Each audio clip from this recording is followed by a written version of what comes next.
Que a graça e a paz de nosso Senhor e Salvador Jesus Cristo seja sobre a tua vida, bem como também sobre toda a sua família. Nós estaremos iniciando uma série de estudos da Palavra de Deus com o tema base, ou título base, Ensinos para uma Vida Abençoada. Eu acredito que com certeza Deus estará abençoando a sua vida, estará abençoando também a sua família através deste estudo. E a primeira lição que nós vamos tratar dentro desse estudo, ela tem por título Um Bom Futuro para Você. Ou seja, Deus tem um bom futuro para você. Deus tem um futuro abençoado para a sua vida. Desde que você observe a palavra do Senhor e ande de conformidade com o que ela nos ensina. O texto bíblico básico que nós vamos utilizar, lembrando que eu não vou fazer a leitura desse texto bíblico porque ele é um pouco extenso, está lá no Salmo de número 73, quase todo o Salmo ali, nós vamos estar aprendendo dentro dele. Então, depois você com o tempo aí medita no Salmo 73, em especial do versículo 1 ao 10, do 12 ao 14, do 16 ao 18 e, por último, o versículo 24. Mas o texto áureo que nós vamos utilizar aqui para esse ensinamento está lá em Provérbios 23, versículos 17 e 18, aonde Salomão ele diz o seguinte: Não tenha o teu coração inveja dos pecadores, antes ser no temor do Senhor todo dia, porque deveras há um fim bom, não será malograda a tua esperança. Esse é o texto básico que nós vamos estar utilizando para essa lição. E a introdução que nós temos para essa lição é o seguinte, que em Provérbios, capítulo 23, em especial no versículo 18, nós temos a promessa de que a esperança do justo, daquele que pratica a justiça, ela não será frustrada. A promessa de que haverá um bom futuro para essa pessoa. Mas o versículo 17, se você observar bem, há uma importante recomendação para que a promessa se cumpra. Qual é essa recomendação? É a seguinte: não tenha o teu coração inveja dos pecadores, antes ser no temor do Senhor todo dia. Então, nesse ensinamento dessa lição, nós vamos estar analisando o que pode ameaçar o bom futuro que Deus reservou para nós. As características encontradas nas pessoas que temem a Deus e por que enfrentamos tantas tribulações neste mundo. Então, serão isso que nós vamos estar analisando dentro dessa lição. Então, vamos lá. O que pode ameaçar o nosso futuro? Já parou para pensar nisso? O que pode ameaçar? Com base no Salmo 73, como eu disse aqui no início, nós vamos aqui ver o relato da história de um justo, de um salmista justo, um homem de Deus, que se desviou porque o quê? Ele teve inveja daqueles que são soberbos e ficou observando a prosperidade do ímpio. Você vai ver isso nos versículos 2 e 3 do Salmo de número 73. Só um subsídio aqui que eu quero deixar bem claro é o seguinte, que o Salmo 73, ele é um salmo de fé com características de um salmo de sabedoria, ou seja, trata-se de um texto um tanto incomum, na medida em que narra a dúvida do salmista em relação à justiça divina e fala de uma forma bem aberta sobre a luta contra a inveja. Por meio dessas batalhas, Asaf, então, ele aprendeu o quê? Ele aprendeu a confiar em Deus.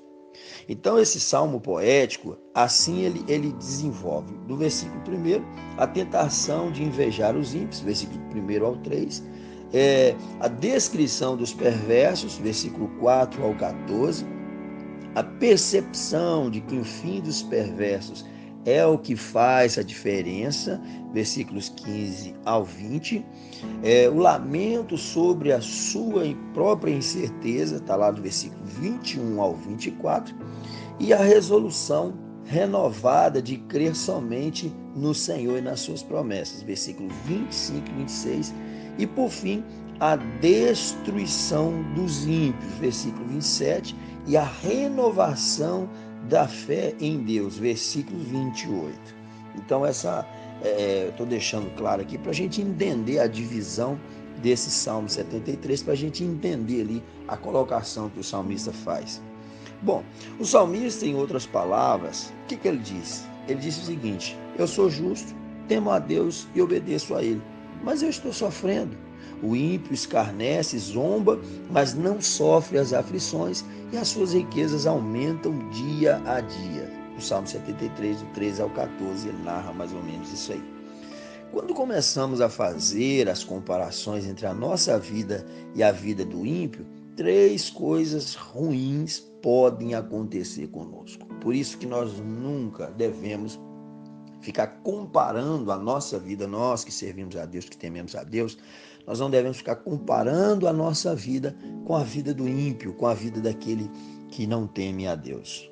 A primeira coisa, então, que nós queremos falar aqui, a primeira coisa que pode acontecer é o seguinte: nós podemos entrar num estado de murmuração. O que é murmuração? Entende-se por murmuração a queixa descabida contra o Altíssimo, contra Deus, que leva o indivíduo a indagar: será que Deus está me vendo? Será que Ele se importa comigo? A murmuração, ela está diretamente ligada à incredulidade, ou seja, Deus, por diversas vezes, Ele puniu este pecado severamente. Então, todas as vezes, irmãos, que nós entramos num processo de murmuração contra Deus, automaticamente nós estamos descrendo das promessas de Deus, estamos descrendo de que Deus pode resolver todo e qualquer problema. A Bíblia diz em Lucas 1,37 que para Deus não há impossível. Basta que nós confiemos na sua palavra, basta que nós confiemos nas suas promessas, porque fiel é Deus que nos prometeu.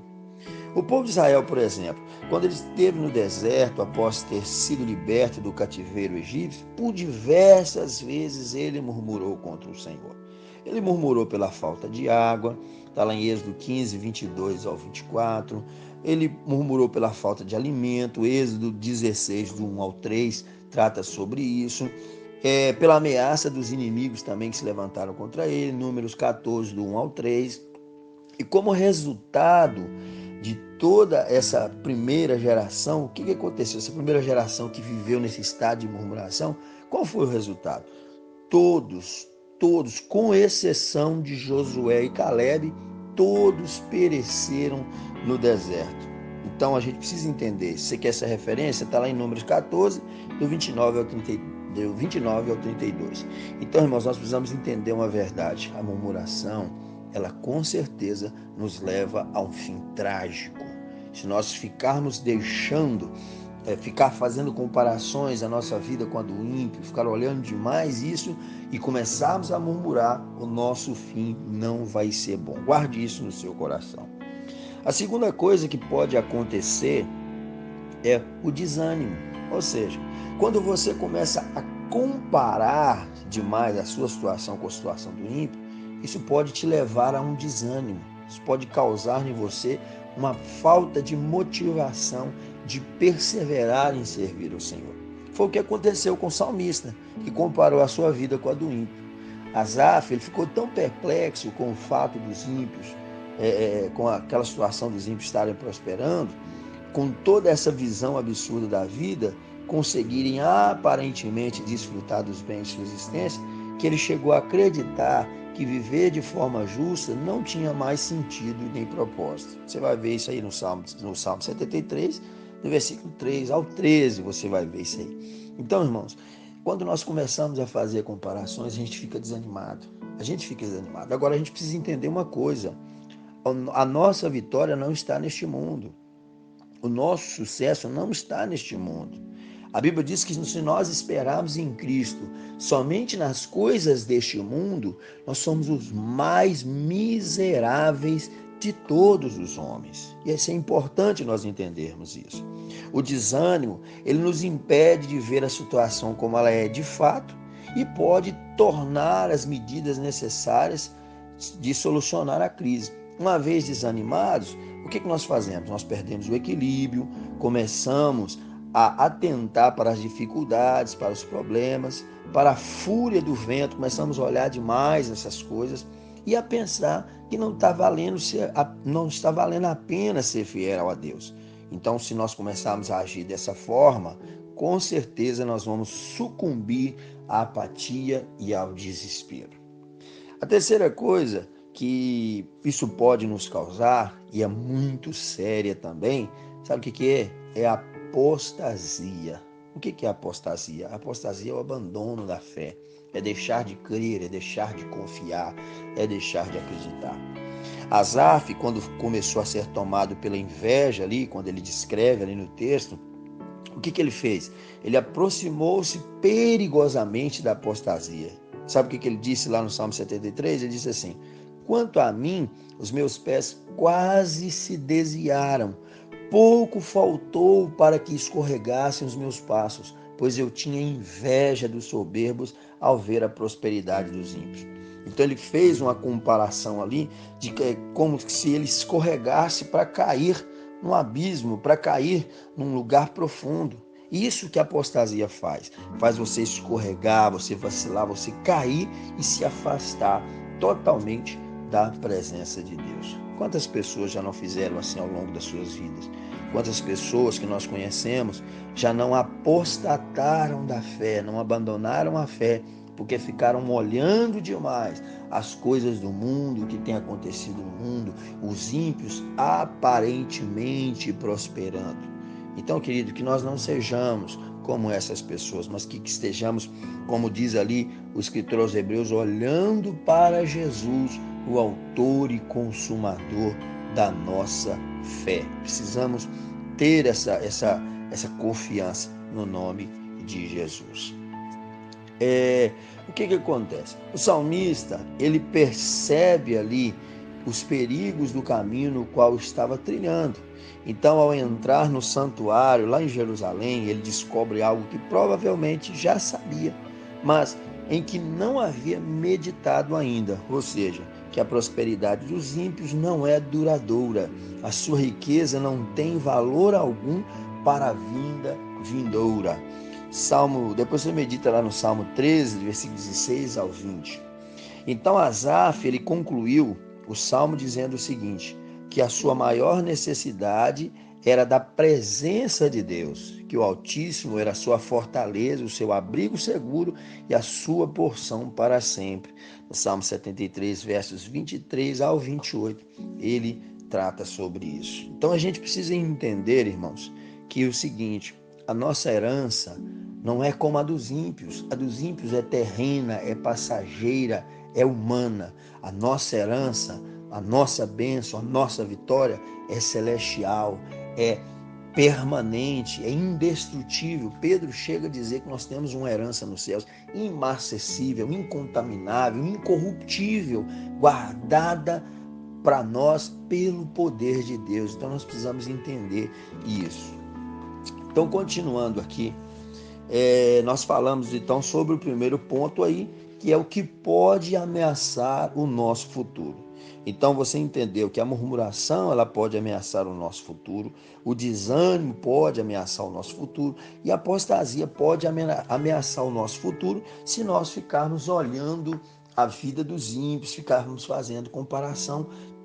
Essas três coisas podem acontecer conosco. Agora nós vamos aprender o seguinte, o segundo tópico, nós vamos aprender que o temor a Deus é a certeza de um bom futuro. Repetindo, o temor a Deus é a certeza de um bom futuro. Antes de falar que a esperança do justo não será frustrada e que haverá um bom futuro para ele, lá em Provérbios 23, 18, Salomão ele fez uma importante recomendação que essa promessa se cumprisse. Ou seja, a gente entende no contexto espiritual, no contexto da palavra de Deus, a gente entende o seguinte, irmãos, todas as promessas elas são precedidas de atitudes. Não tem como Deus não cumprir uma promessa na minha e na sua vida se eu não estar dentro das condições dessa promessa. Então a gente precisa entender isso. E aqui em Provérbios 23, 17, 18 não é diferente. A gente precisa entender isso. Por exemplo, Salomão ele fez uma importante recomendação para que essa promessa se cumprisse, além de não ter inveja dos pecadores, o que estudamos no tópico anterior. O justo precisava o quê? Ser no temor do Senhor todo o dia. Provérbios 23, 17. Mas o que significa temer ao Senhor e ser no temor do Senhor todo dia? Você já parou para pensar o que é isso? Então vamos lá. Vamos aprender aqui através desse ensinamento. Primeiro, qual o significado de temer ao Senhor? Temer ao Senhor não significa ter medo de Deus. Tem muita gente que tem medo de Deus e não tem temor a Deus.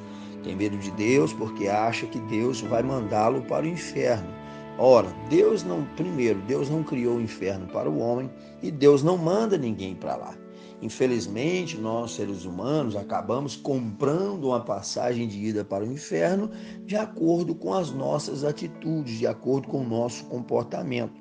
Quando nós praticamos o que é mal, quando nós desobedecemos a palavra de Deus, quando nós não recebemos a Cristo Jesus como nosso Senhor e Salvador, aceitando o processo da salvação em Cristo Jesus na nossa vida, automaticamente nós estamos comprando uma passagem de ida para o inferno. Então não é Deus que manda ninguém para o inferno, até porque Ele não criou o inferno para o homem. A gente precisa entender isso. Então, tem pessoas que têm medo de Deus, como se ele fosse um Deus, um ser tirano, iracundo, perverso, vingativo e mau, que sempre está pronto para fazer valer a sua justiça sem misericórdia. Antes, implica reconhecer a grandeza e a soberania daquele que nos criou e está acima de todas as coisas, submetendo-nos aos princípios, às leis e aos estatutos que ele estabeleceu e revelou em sua palavra, a fim de que tenhamos uma vida saudável e plena.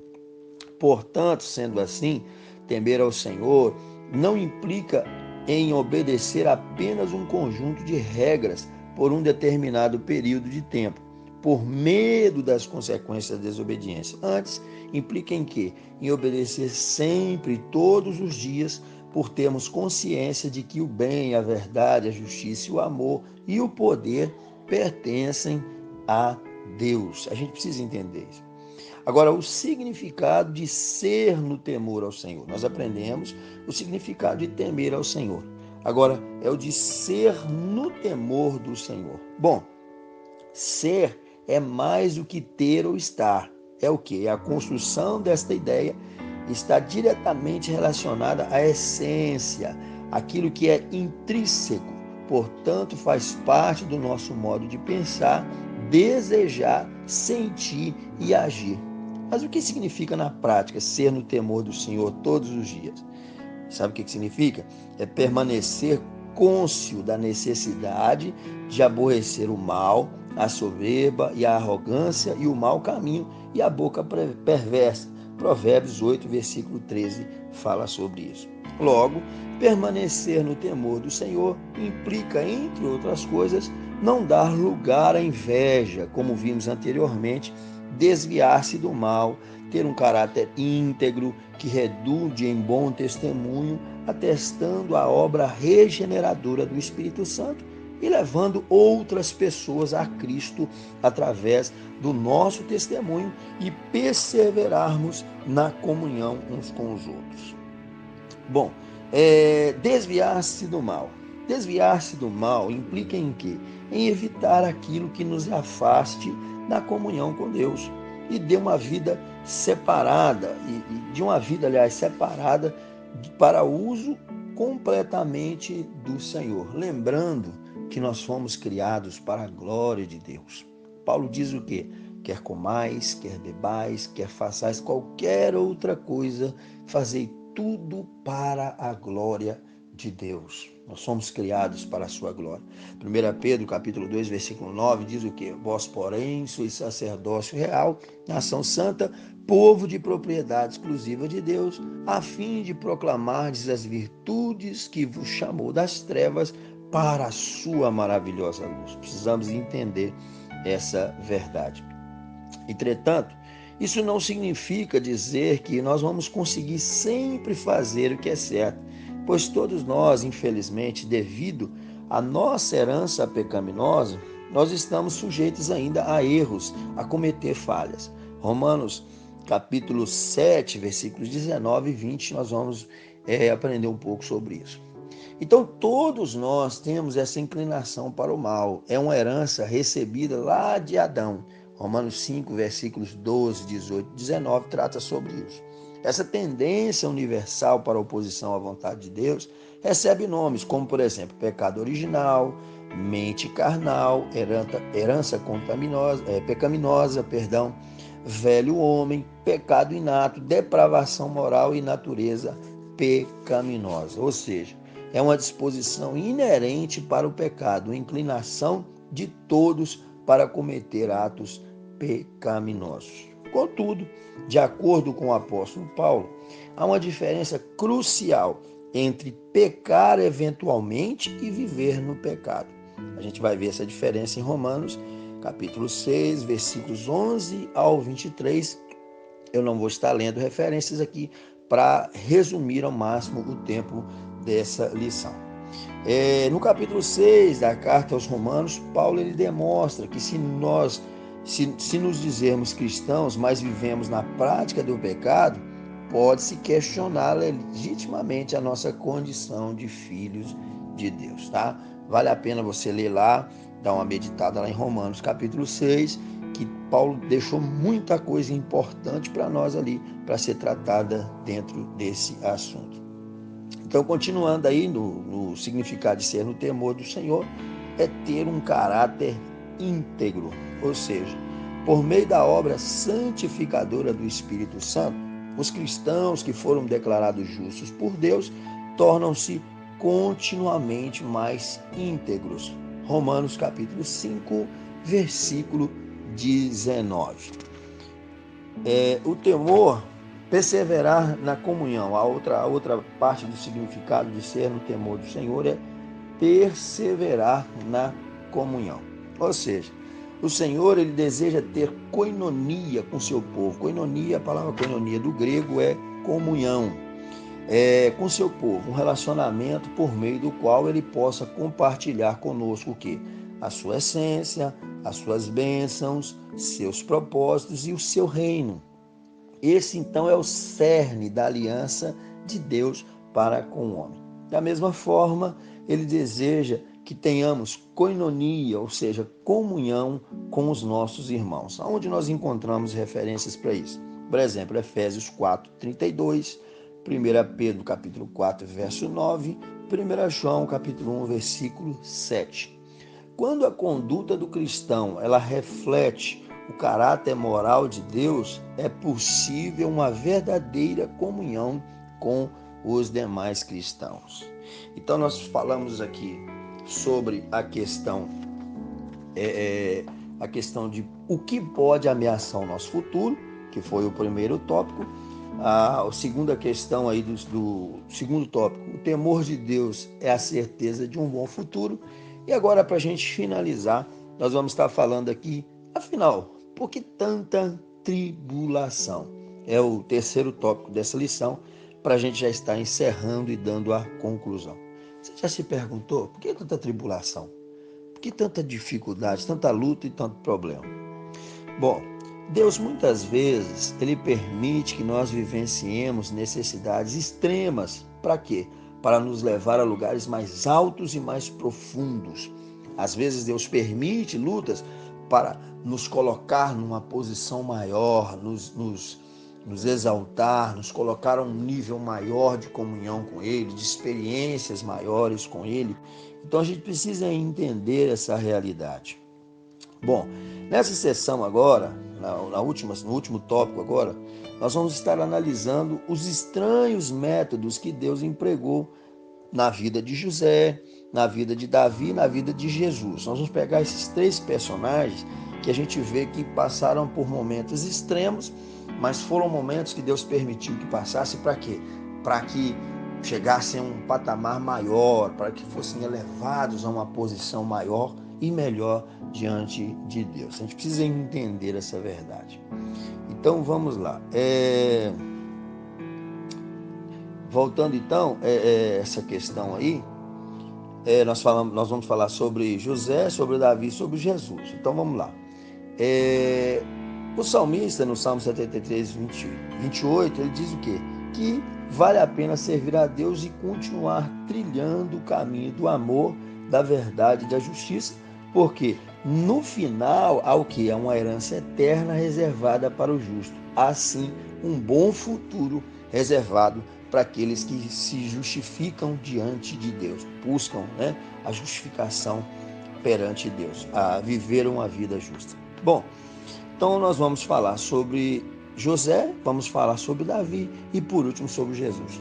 Nós vamos falar sobre o duro tratamento ministrado a José. Você que é um bom leitor da Bíblia, você já observou comigo que José ele passou por momentos muito extremos na sua vida.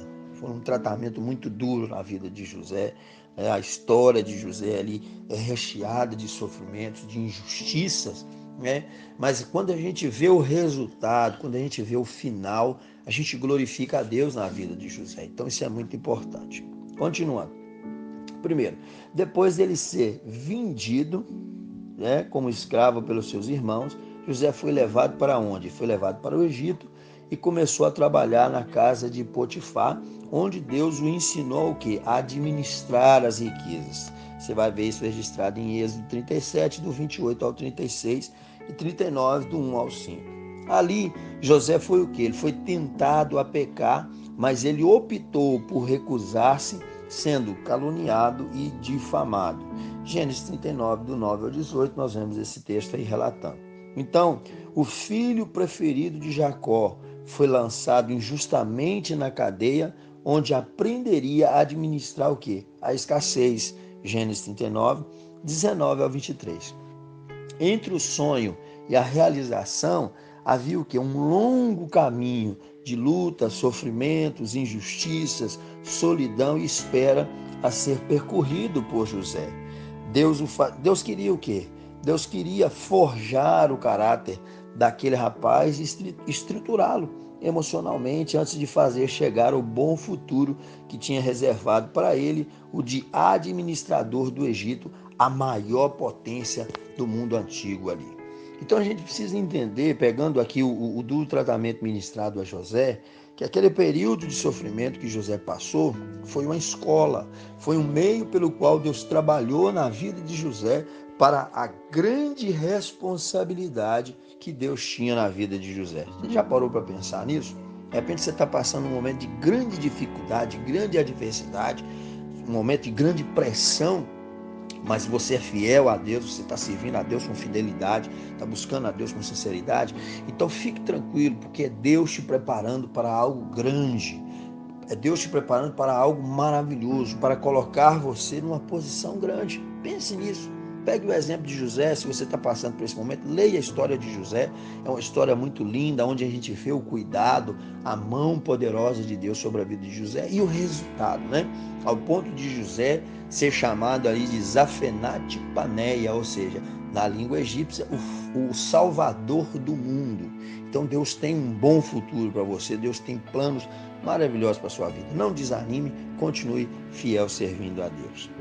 Vamos falar sobre a perseguição empreendida a Davi, outro personagem também que passou por grandes tribulações e grandes perseguições. Depois de ser ungido rei de Israel, Davi derrubou um gigante, lutou e venceu diversas batalhas no exército israelita, mas ainda não estava pronto para reinar. Durante 10 anos, o filho caçula de Jessé foi implacavelmente perseguido por Saul, passou fome e experimentou o exílio. Você vai encontrar esse relato aí em 1 Samuel, capítulo 21, versos 3 ao 6, 22, versos 1 e 2. Davi teve o quê? Ele passou situações tão difíceis que ele teve de comer os pães da proposição, que só os sacerdotes podiam comer, porque sentiu fome, estava fugido, foragido, perseguido. Então, todo lugar que ele chegava, ele era tido como praticamente um inimigo. Você já viveu isso na sua vida? Talvez não, mas Davi viveu isso. Era Deus preparando Davi para algo maior. Sobre essa questão aí que eu citei agora, você vai ver lá em 1 Samuel 21, versos 3 ao 6. Depois ele foi parar na caverna de Adulão para aprender o que é a miséria humana, a fim de ser o rei mais compassível da história de Israel. Sabe por quê? Porque ali naquela caverna ele liderou 400 homens desanimados de espírito, abatido, treinando-os como soldados. Ali havia todo tipo de gente, de certa forma, rejeitada, perseguida, e Deus deu a oportunidade de Davi, em meio àquele momento difícil, de liderar pessoas para vencer. Você já parou para pensar nisso? De repente você está num momento difícil e Deus coloca pessoas também em momentos difíceis próximos a você para você liderar, para você conduzi-los a um caminho de vitória. Talvez pessoas desanimadas, talvez pessoas desiludidas da vida e que ainda não têm a força do Espírito Santo, a força de Cristo que você tem na sua vida, e Deus coloca essas pessoas ao seu lado para que você lidere para a vitória. Foi o caso de Davi. Pense nisso, medita nessa palavra, lê lá esse texto e com certeza Deus vai falar ao seu coração. 1 Samuel, capítulo 22, versos 1 a 2. E mais tarde, Deus fez o quê? Deus colocou ele para liderar um exército de 1.570.000 homens. Isso está registrado lá em 1 Crônicas 21, verso 5. Então Davi começou pequeno, começou passando por grandes dificuldades, provações, perseguições, mas Deus o colocou numa posição grande e elevada. Glória a Deus por isso. Deus tem um bom futuro para mim e para você, assim como teve para José e para Davi. E o último personagem que nós queremos falar aqui, para finalizar essa lição, é o sofrimento de Jesus, é o sofrimento que Jesus teve. Bom, a gente precisa entender que nem Jesus ele ficou livre da escola do sofrimento. Você já parou para pensar nisso? Em Lucas capítulo 24, versículo 26, é dito que convinha que o Cristo padecesse essas coisas e entrasse na sua glória. Mesmo Jesus, sendo Filho de Deus, aprendeu a obediência por aquilo que padeceu. Hebreus 5, versículo 8 retrata sobre isso.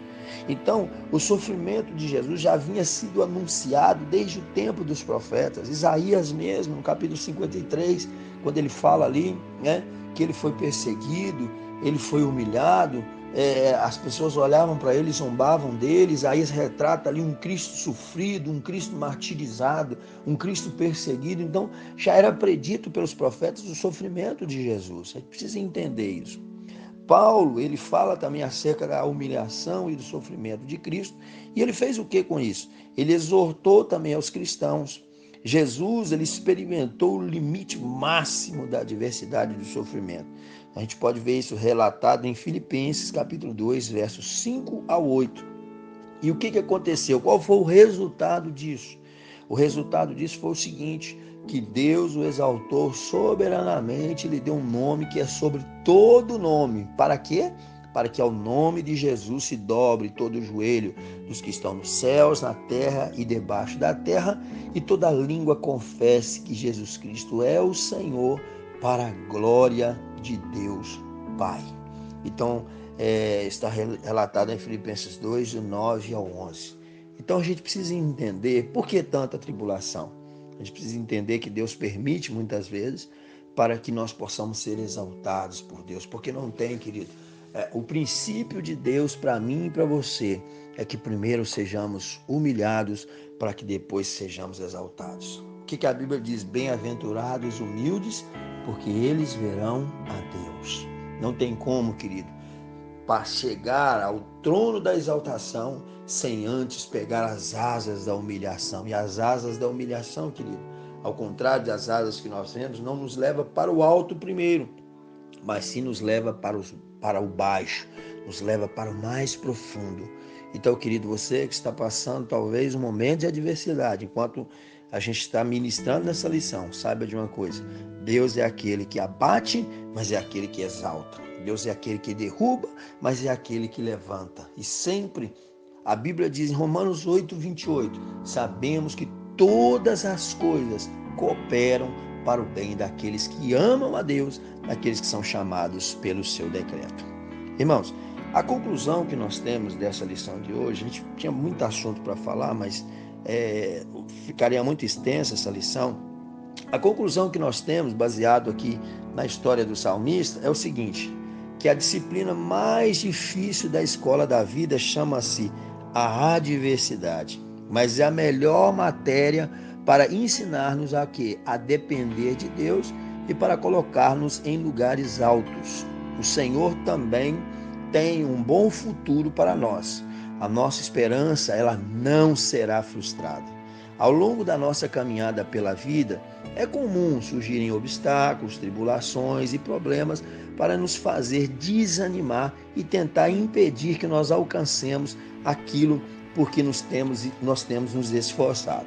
Então, nesses momentos, é imprescindível manter a chama acesa da esperança em Deus, crer que Ele nos ama e Ele é misericordioso, gracioso e Ele está interessado em ajudar-nos e tem todo o poder para intervir na adversidade e mudar o rumo da nossa história. Creia nisso, creia que Deus tem poder para mudar a sua história. O choro, Salmo 30, verso 5 diz, o choro pode durar uma noite, mas a alegria vem pela manhã. Creia que Deus está no controle da situação e com certeza a vitória é certa. Então que o Senhor ele possa nos conduzir ao lugar da vitória em Cristo Jesus. Amém. Queridos, nós paramos por aqui e nós finalizamos aqui essa primeira lição, tá?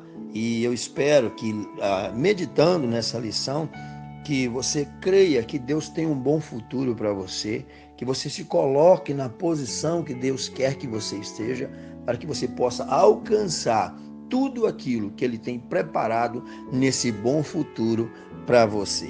Um abraço, Deus abençoe a sua vida e até logo mais a próxima lição, em nome de Jesus. Fica na paz.